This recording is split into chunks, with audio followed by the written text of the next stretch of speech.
tentang ijazah palsu yang menamakan diri saudara Joko Widodo. Perlu kita ketahui semua bahwa kasus ijazah palsu ini sebetulnya sudah dipersoalkan, sudah digugat, ya, yaitu 2 tahun yang lalu, sekitar tahun 2022 sudah digugat tentang keabsahan ijazah palsu atau ijazahnya yang menamakan diri Joko Widodo itu semenjak tahun 2022 sampai dengan 3 kali persidangan di Pengadilan Negeri Jakarta Pusat, yang kemudian kita melakukan adalah aktivis kita, Ustaz Gus Nur, akhirnya ditahan di Pengadilan Negeri Solo, melalui Pengadilan Negeri Solo juga tentang ijazah palsu itu, dan tidak terbukti sampai saat ini. Kemudian 3 bulan lalu kita ulangi lagi, kita gugat lagi di Pengadilan Negeri Jakarta Selatan tentang ijazah palsu Joko Widodo.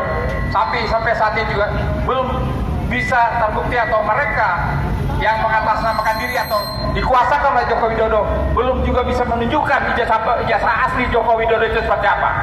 Oleh karenanya kita tetap bersikukuh, ya, kita tetap kekeh, kita akan terus gugat ijazah palsunya sampai mereka mengatakan memang tidak ada ijazah aslinya Joko Widodo itu. Sudah saya ketahui, pendidikan saudara Joko Widodo itu tidak jelas, dari mulai SD-nya di Solo, SMP-nya di Solo, maupun SMA-nya di Solo. Kenapa saya kata tidak jelas?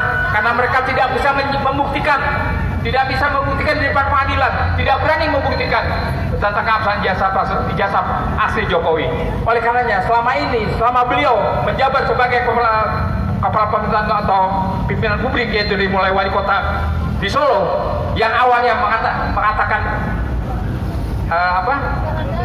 Doktandes begitu jabatannya, titelnya Doktandes, kemudian berubah seketika menjadi insinyur Joko Widodo yang katanya lulusan Gajah Mada.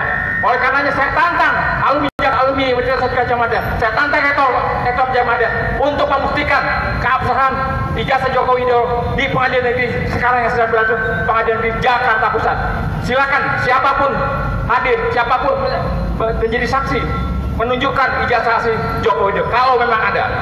Demikian kita perlu tahu, saudara, sampai saat ini kita masih memiliki presiden yang kuliah AMSA. Ya, salah satu prinsipalnya adalah di sebelah kanan saya.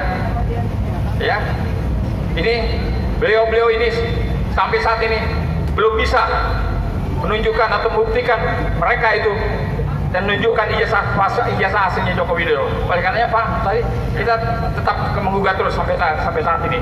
Demikian salah satu hal yang perlu kita ingatkan kembali kepada rakyat, masyarakat. Dan hari ini kita 2 hari lagi menjelang pemilu. Menjelang pemilu, mereka memaksakan akan melakukan dinasti anaknya Joko Widodo.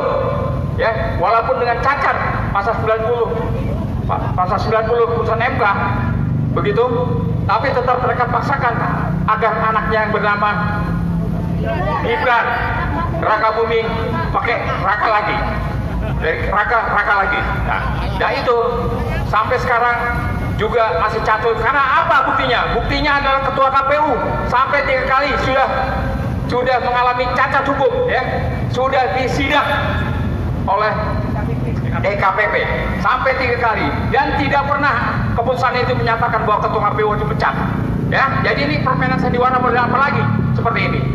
Jadi artinya pimpinan di negara ini semuanya ada pimpinan-pimpinan yang tidak sah, tidak jelas begitu, dan melanggar hukum semuanya. Jadi itu yang rakyat perlu ketahui, sehingga besar kemungkinan hasil pemilu nanti adalah hasil pemilu yang tidak sah atau semi berjuang. Oleh karenanya 2 hari lagi nanti saudara-saudara semua, kalau seandainya menemukan indikasi kecurangan di TPS, maka lawan di TPS, persoalkan di TPS. Jangan bermimpi lagi, jangan berangan-angan lagi bahwa kecurangan itu akan dibawa kepada MK. Kita sudah melalui 15 tahun, MK tidak pernah membawa atau menyelesaikan persoalan pemilu, sengketa pemilu dengan adil.